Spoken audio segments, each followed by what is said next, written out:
사무엘하 15장. 이후에 압살롬은 전차와 말들을 준비하고 50명의 군사들을 마련해 자기를 앞세웠습니다.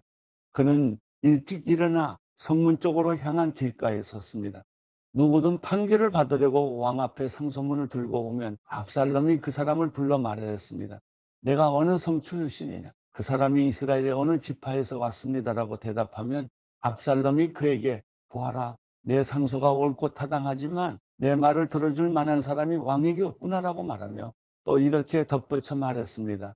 내가 이 땅에서 재판관이 되고 누구든 상소나 재판할 문제를 가지고 내게 오면 내가 정당한 판결을 내려줄 텐데, 또한 압살롬은 누가 자기에게 다가와 절을 하면 언제든 손을 뻗어 붙들고 입을 맞추곤 했습니다.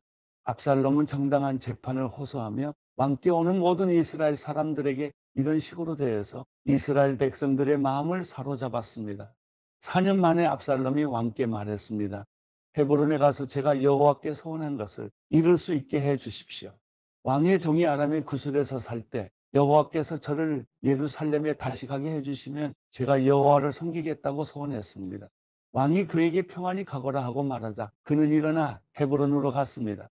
그때 압살롬은 이스라엘 모든 지파에게 두루 첩자들을 보내 나팔 소리가 들리면 너희는 곧바로 압살롬이 헤브론에서 왕이 됐다고 하라라고 말해두었습니다. 예루살렘에서 200명의 사람들이 압살롬을 따라갔는데 그들은 단지 손님으로 초대돼 이 일에 대해 아무것도 모르고 그냥 따라 나선 것이었습니다.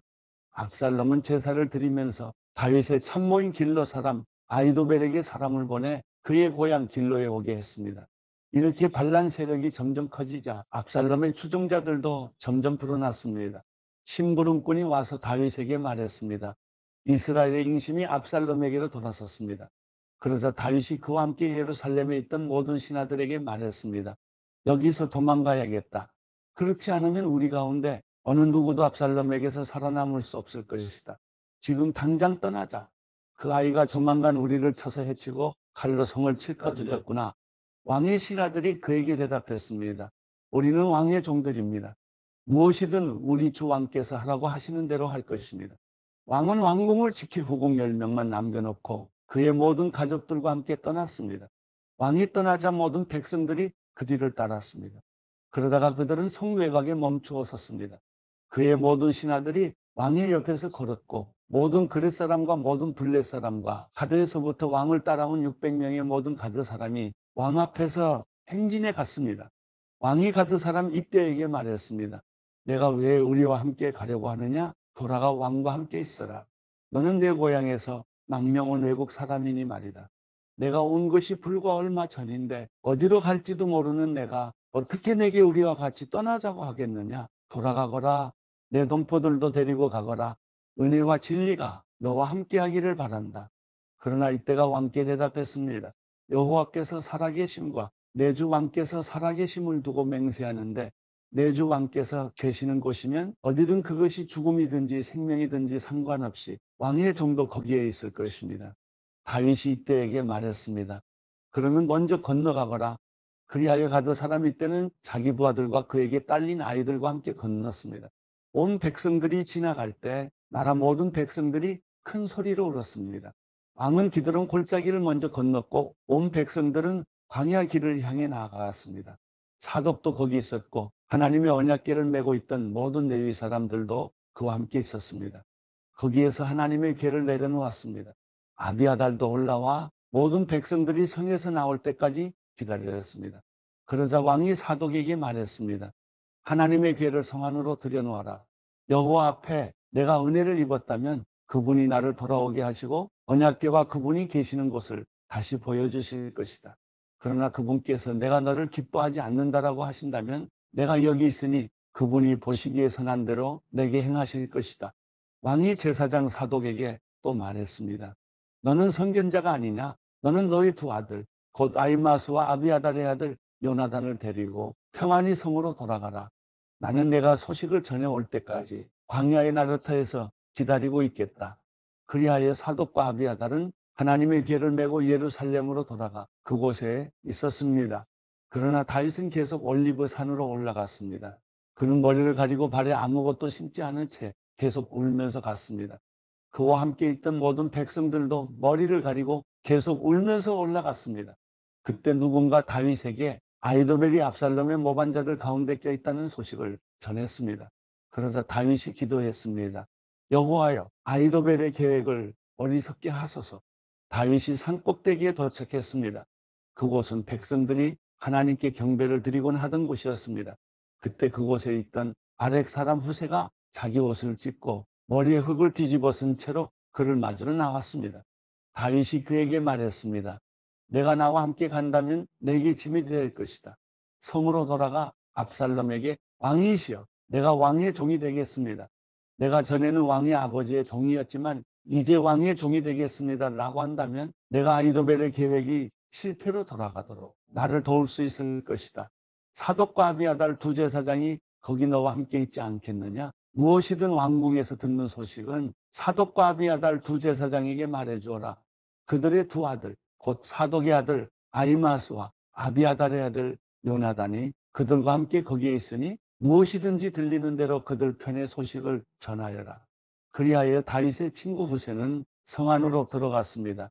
그때 압살롬도 예루살렘으로 들어갔습니다.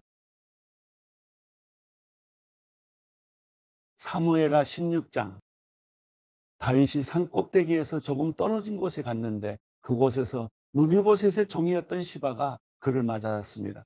그는 나귀 2마리의 안장을 얹고 빵 200덩이와 건포도 100송이와 무화과 100개와 포도주 1부대를 싣고 왔습니다. 왕이 시바에게 물었습니다. 왜 이런 것들을 가져왔느냐? 시바가 대답했습니다.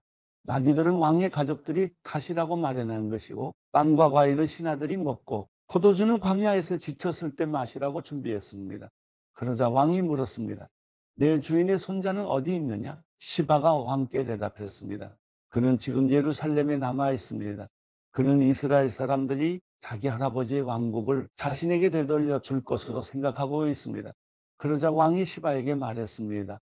이제 무비보셋의 재산을 모두 내가 갖도록 하여라. 시바가 말했습니다.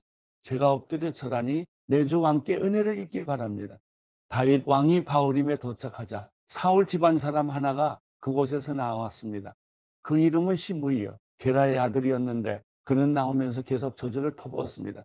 그는 다윗의 좌우로 모든 군대와 호위병들이 있음에도 불구하고 다윗과 왕의 모든 신하들에게 돌을 던졌습니다. 시므이는 저주하며 이렇게 말했습니다. 떠나가거라. 이 피비린내 나는 살인자야. 이 악당아, 여호와께서 내가 사울의 집안에 흘린 피를 모두 내게 갚아주시는 것이다.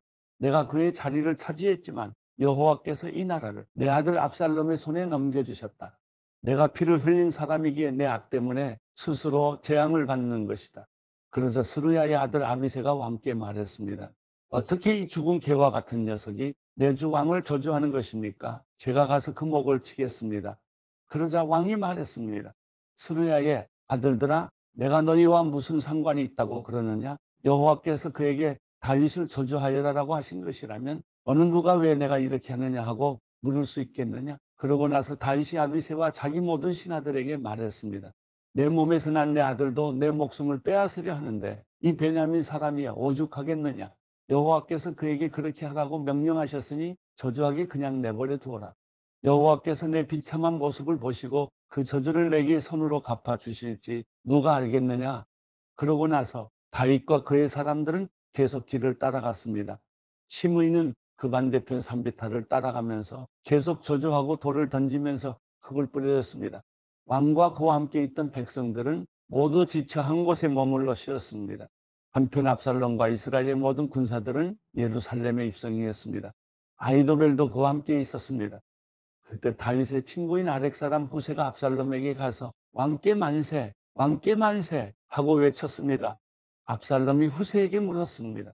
이것이 어떻게 내 친구에게 충성하는 것이냐? 어째서 내 친구를 따라가지 않았느냐? 후세가 압살롬에게 말했습니다. 아닙니다. 여호와께서 택하시고 이 백성들과 모든 이스라엘 사람들이 선택한 분의 편에 서서 그분과 함께 있을 것입니다. 제가 누구를 섬겨야 하겠습니까? 제가 그의 아들을 섬겨야 하지 않겠습니까? 제가 왕의 아버지를 섬긴 것처럼 이제 왕을 섬길 것입니다. 압살롬이 아히도벨에게 말했습니다. 내 계획을 말해보아라. 우리가 어떻게 하면 좋겠느냐? 아히도벨이 대답했습니다. 왕의 아버지가 왕국을 돌보라고 두고 가신 후궁들과 동침하십시오. 그러면 온 이스라엘은 왕이 스스로 아버지의 노여움을 사슴을 듣게 될 것이고, 그러면 왕과 함께한 모든 사람들이 힘을 얻을 것입니다.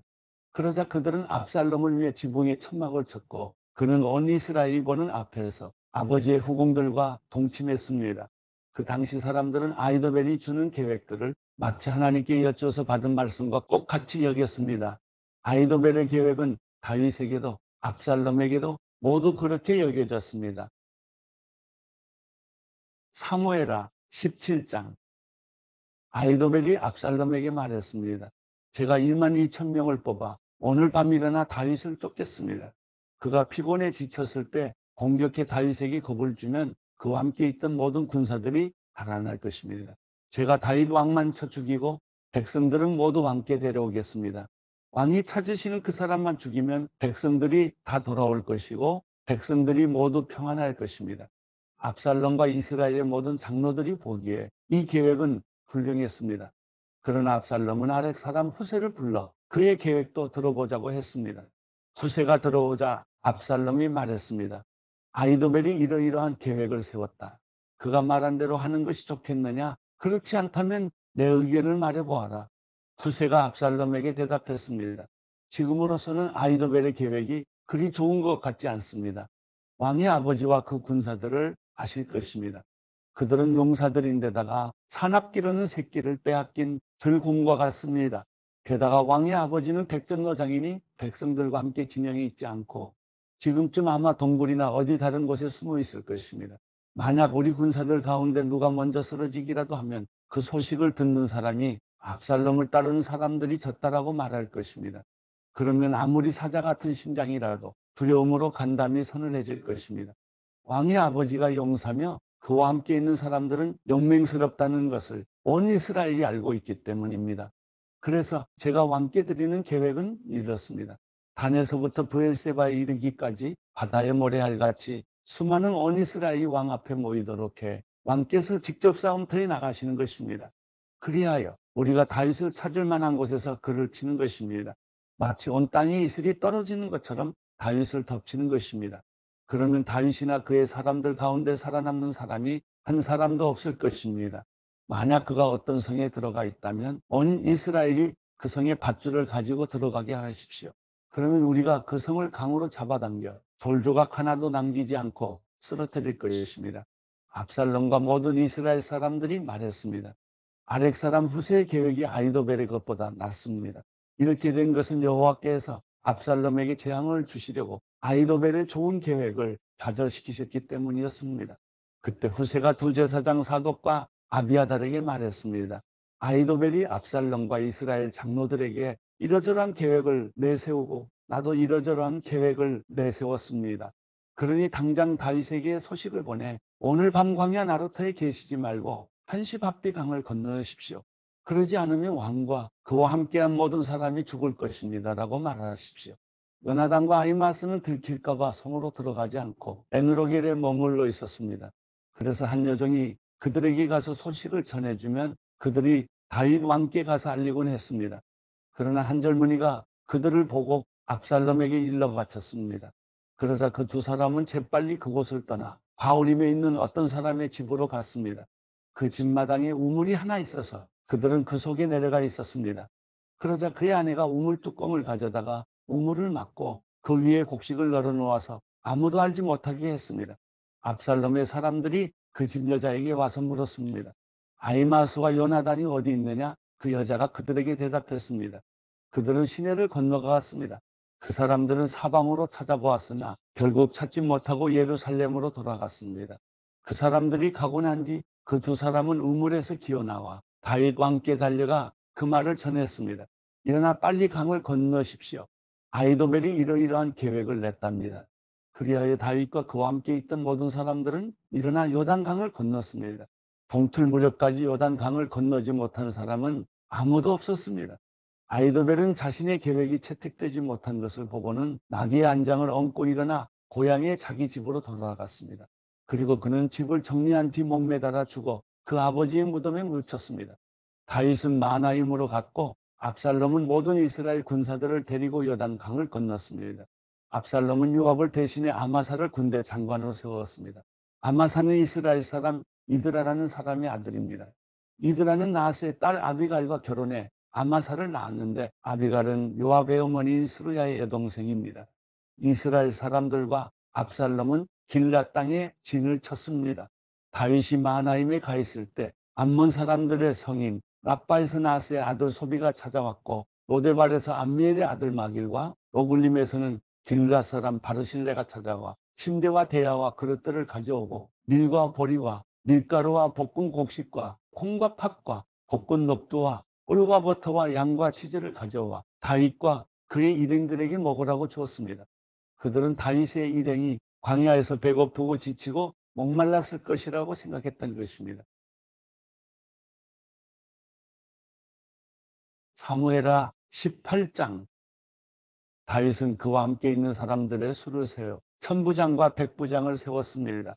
다윗은 군대를 셋으로 나누어 3분의 1은 요압의 지휘 아래, 3분의 1은 요압의 동생 수르야의 아들 아비새의 지휘 아래, 또 다른 3분의 1은 가드 사람 이때의 지휘 아래 두었습니다. 그리고 왕은 모든 백성들에게 나도 반드시 너희와 함께 직접 나가겠다라고 말했습니다. 그러나 백성들은 말했습니다. 나가시면 안 됩니다. 만약 우리가 도망쳐도 저들은 상관하지 않을 것이고 우리 가운데 절반이 죽어도 상관하지 않을 것입니다. 그러나 왕께서는 우리들 1만 명과 같습니다. 왕께서는 지금 성 안에 계시면서 우리를 돕는 것이 더 좋을 것 같습니다. 그러자 왕은 무엇이든 너희 좋을 대로 할 것이다 하고 대답했습니다. 그리하여 왕은 모든 군사들이 100명씩 그리고 1000명씩 무리를 지어나가는 동안 성문 곁에 서 있었습니다. 왕이 요압과 아비새와 이때에게 명령했습니다. 나를 봐서라도 어린 압살롬을 너그럽게 대해주라. 왕이 그 장군들에게 압살롬에 관해 명령을 내릴 때 모든 백성들도 다 들었습니다. 다윗의 군대는 이스라엘과 싸우기 위해 들판으로 나갔습니다. 싸움은 에브라임 숲에서 벌어졌습니다. 거기서 이스라엘 군대는 다윗의 군사들에게 패했는데 그날 거기서 죽은 사람은 2만 명이나 됐습니다. 싸움은 그 지역 전체로 퍼져 그날 숲에서 죽은 사람이 칼로 죽은 사람보다 많았습니다. 그때 압살롬이 다윗의 군사들과 맞닥뜨리게 됐습니다. 그는 노새를 타고 있었는데 노새가 커다란 상수리 나무의 굵은 가지들 아래로 지나갈 때 압살롬의 머리털이 나무에 걸려 공중에 매달리게 됐습니다. 그가 타고 있던 노새는 그대로 달려가 버렸습니다. 어떤 군사가 이 모습을 보고 요압에게 말했습니다. 방금 압살롬이 상수리 나무에 매달려 있는 것을 보았습니다. 요압이 이 말을 한 군사에게 말했습니다. 아니, 너는 그것을 보고 어째서 그를 그 자리에서 치지 않았느냐? 그랬으면 내게 은 10세겔과 용사의 허리띠를 주었을 것이다. 그 사람이 대답했습니다. 제 손에 은 1000세겔을 주신다고 해도 손을 들어 왕자를 치지 않았을 것입니다. 왕께서 당신과 아비새와 이때에게 나를 위해 어린 압살롬을 건드리지 않도록 하라 하고 명령하신 것을 저희가 들었기 때문입니다. 만약 내가 왕의 명령을 어기고 압살롬을 죽였다면 왕 앞에서는 아무것도 숨길 수가 없기 때문에 장군님도 제게서 등을 돌릴 것입니다. 요압이 말했습니다. 내가 너와 이렇게 꾸물거리고 있을 때가 아니다.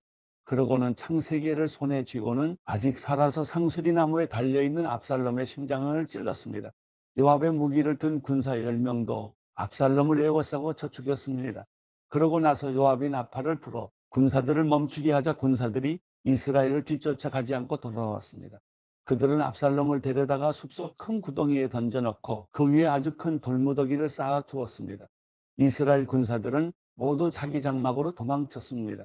압살롬은 살아있을 때 자신을 위해 왕의 골짜기에 비석을 세웠습니다. 자신의 이름을 기념해 줄 만한 아들이 없다고 생각했기 때문입니다. 그가 그 비석에 자신의 이름을 붙였으므로 사람들은 오늘날까지 그것을 압살롬의 기념비라고 부르고 있습니다. 그때 사독의 아들 아히마스가 말했습니다. 내가 달려가 여호와께서 왕의 원수를 갚아주셨다는 소식을 왕께 전하겠습니다. 요압이 그에게 말했습니다. 오늘 그 소식을 전할 사람은 내가 아니다. 왕자가 죽었으니 너는 다른 날 전하고 오늘은 하지 마라. 그러고 나서 요압이 에티오피아 사람에게 말했습니다. 가서 왕께 내가 본 것을 말씀드려라. 그러자 에티오피아 사람은 요압 앞에 절하고 달려갔습니다. 사독의 아들 아히마스가 다시 요압에게 말했습니다. 제발 부탁입니다. 어쨌든 저 에티오피아 사람을 뒤따라가게 해주십시오. 그러나 요압이 대답했습니다. 내 아들아, 내가 왜 그렇게 가려고 하느냐? 내게 상이 될 만한 소식이 없지 않느냐? 아히마아스가 말했습니다. 제발 부탁입니다. 어쨌든 저도 가겠습니다. 그러자 요압은 그가 가는 것을 허락했습니다. 그러자 아히마아스는 들길로 내달려 에티오피아 사람을 앞질렀습니다. 다윗이 두 문 사이에 앉아 있는데 파수꾼이 성벽과 성문이 지붕에 올라갔다가 한 사람이 혼자 달려오는 것을 보았습니다. 파수꾼이 큰 소리로 왕께 이 사실을 알렸습니다. 왕은 그가 혼자라면 그 입에 좋은 소식이 있을 것이다라고 말했습니다. 그 사람은 빨리 달려 점점 가까이 오고 있었습니다. 그러자 파수꾼은 다른 사람 하나가 또 달려오는 것을 보고 아래에 있는 성문지기를 불러 말했습니다. 또 한 사람이 달려온다. 왕이 말했습니다. 저 사람도 소식을 가져오는 것이다. 파수꾼이 제가 보기에 먼저 달려온 사람은 사독의 아들 아히마스인 것 같습니다라고 말하자 왕은 그는 좋은 사람이니 좋은 소식을 가져왔을 것이다라고 말했습니다.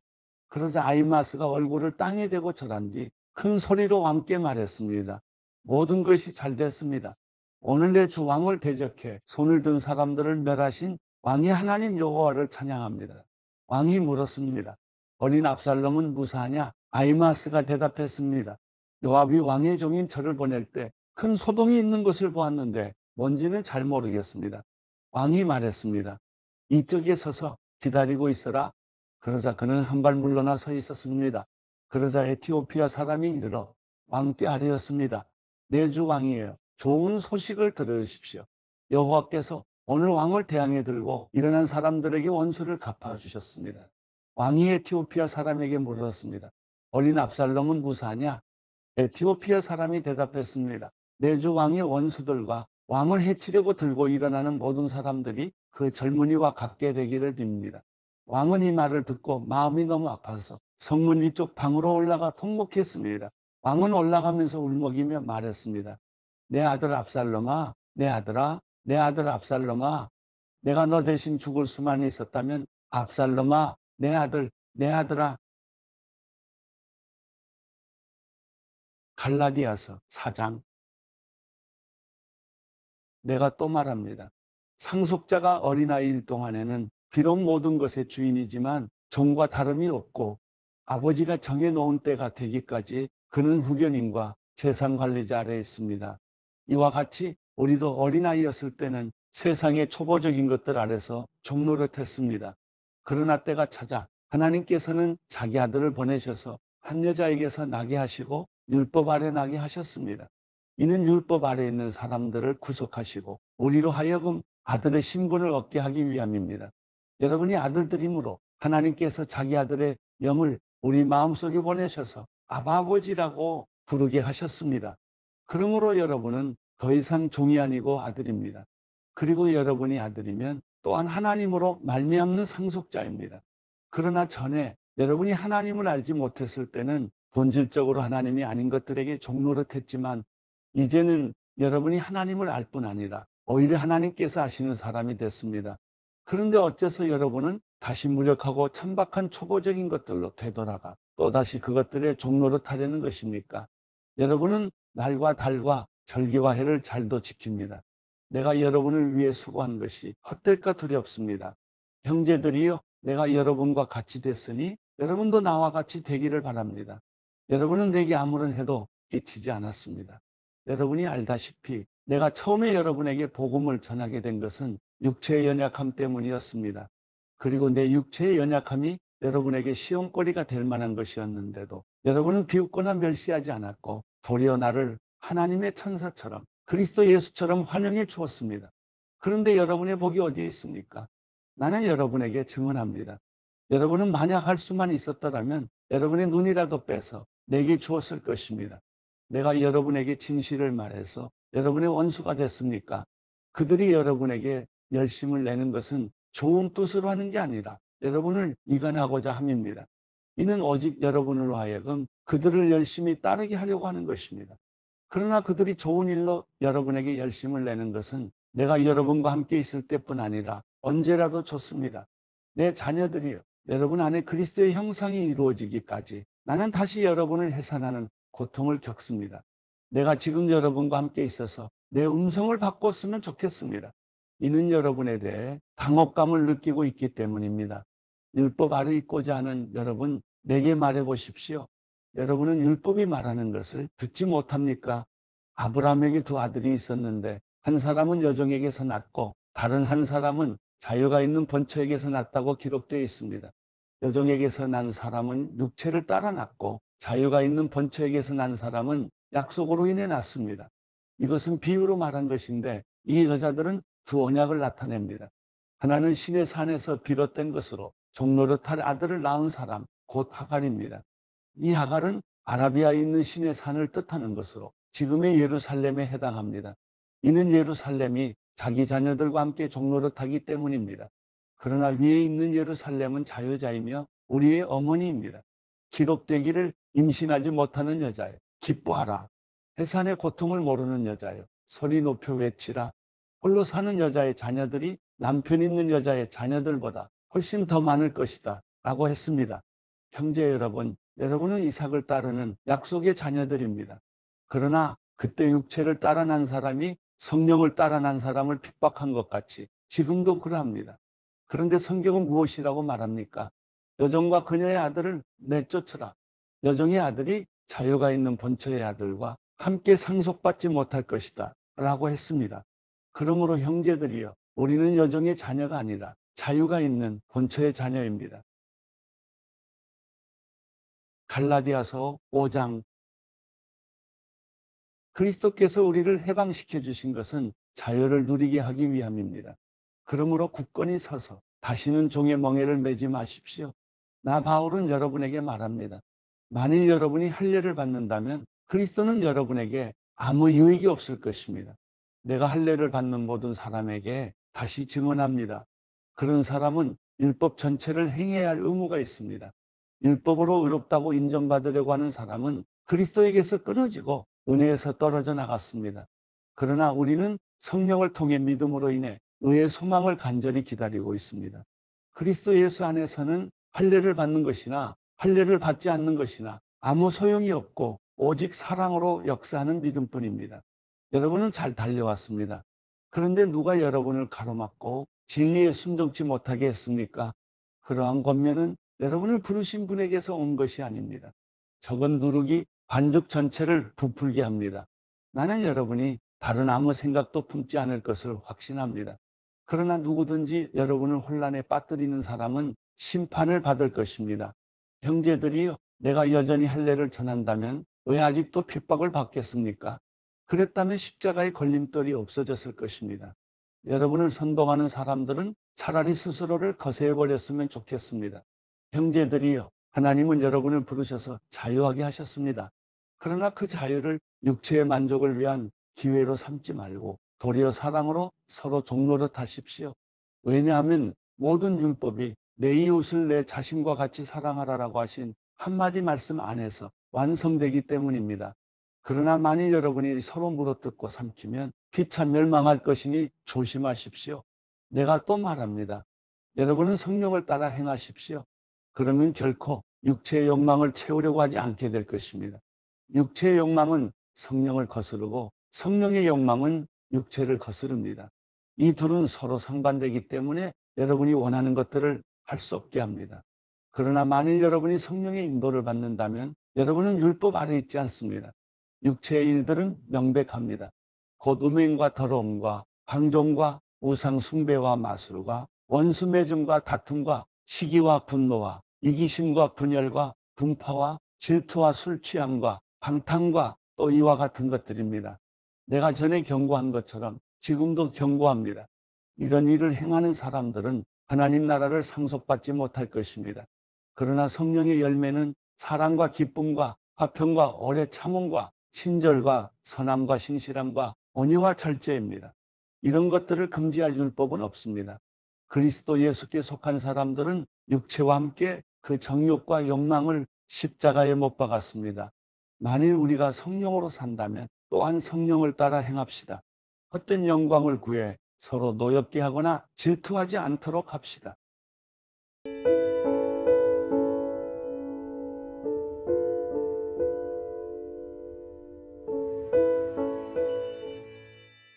시편 110편 여호와께서 내 주에게 말씀하셨습니다. 내가 내 적을 내 발의 발판으로 삼을 때까지 내 오른쪽에 앉아 있으라. 여호와께서 시온에서 주의 힘의 지팡이를 내미시고 주의 적들 가운데서 다스리실 것입니다. 주께서 능력을 보이시는 날에 주의 백성들이 거룩한 아름다움을 차려입고 동트는 곳에서 기꺼이 나아올 것입니다. 주께는 이슬 같은 주의 청년들이 있지 않습니까? 여호와께서 맹세하셨으니 마음이 바뀌지 않을 것입니다.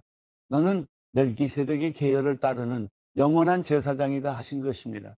왕의 오른쪽에 계시는 주께서 그 진노의 날의 왕들을 치실 것입니다. 그분이 이방 민족들을 심판하시어 그곳을 죽은 사람들로 가득 채우고 여러 나라의 우두머리들을 치실 것입니다. 그분이 길가의 시냇물을 마시고 고개를 드실 것입니다.